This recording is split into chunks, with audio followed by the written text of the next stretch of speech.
नमस्कार. हेल्थ कप्पामध्ये आपले स्वागत आहे. आरोग्याशी संबंधित अशाच महत्त्वाच्या माहितीसाठी व्हिडिओला लाईक करा, चॅनलला सबस्क्राईब करा आणि बेल आयकॉन दाबायला विसरू नका. 50शीकडे पाहण्याचा दृष्टिकोन बदलणे आवश्यक आहे. हा टप्पा म्हणजे शरीराचा देखभालीचा किंवा मेंटेनन्सचा काळ आहे. या काळात रक्तदाब आणि सांध्यांच्या आरोग्याकडे शास्त्रीय पद्धतीने लक्ष दिल्यास पुढील अनेक वर्षे शरीर कार्यक्षम राहू शकते. या आकृतीत पाहिल्याप्रमाणे वयानुसार रक्ताच्या नसांची नैसर्गिक लवचिकता कमी होऊन त्या कडक होतात.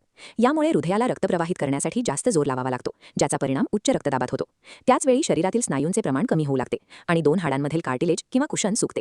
हे नैसर्गिक शॉक ॲब्झॉर्बर्स कमी झाल्यामुळे हाडांवर ताण येतो. कडक झालेल्या नसा आणि सुकलेले कुशन ही दोन भौतिक कारणे समजून घेणे हीच आरोग्याकडे नेणारी पहिली पायरी आहे.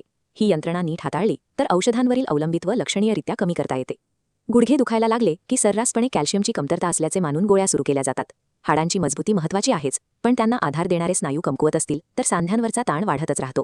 या आकृतीतील पिलरप्रमाणे स्नायूंची ताकदच हाडांचे संतुलन राखते. सांध्यांच्या अंतर्गत भागातील सूज कमी करण्यासाठी आपल्या स्वयंपाकघरातील हळद हा एक प्रभावी नैसर्गिक पर्याय ठरतो. मात्र हळदीतील कर्क्युमिन हे घटक शरीरात शोषल्या जाण्यासाठी काळ्या विरीची जोड मिळणे आवश्यक असते. त्याशिवाय हळद खाण्याचा पूर्ण फायदा शरीराला मिळत नाही. आहारात बदल करण्यासोबतच खुर्चीवर बसून पाय सरळ वर उचलण्याचा सराव रोज करा. यामुळे गुडघ्याला आधार देणारे क्वाड्रिसेप्स स्नायू पुन्हा सक्रिय होतात.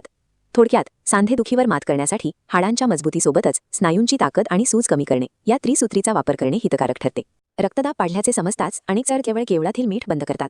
प्रत्यक्षात घरच्या जेवणातील मिठापेक्षा बिस्किटे, बेकरीचे पदार्थ आणि लोणच्यामधील लपलेले मीठ अधिक धोकादायक असते. रक्तदाब वाढण्याचे आणखी एक महत्त्वाचे कारण म्हणजे शरीरातील पोटॅशियमची कमी झालेली पातळी.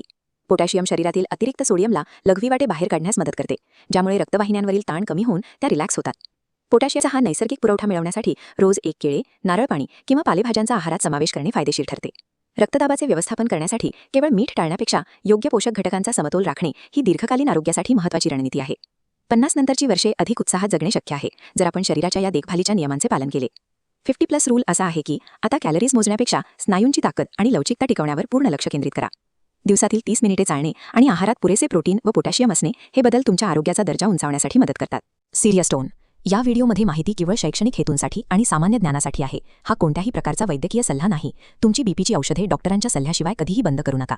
स्वतःच्या शरीराची काळजी आजपासूनच घ्यायला सुरुवात करा. ही माहिती महत्त्वपूर्ण वाटली असेल तर आपल्या मित्रपरिवारासोबत नक्की शेअर करा. धन्यवाद.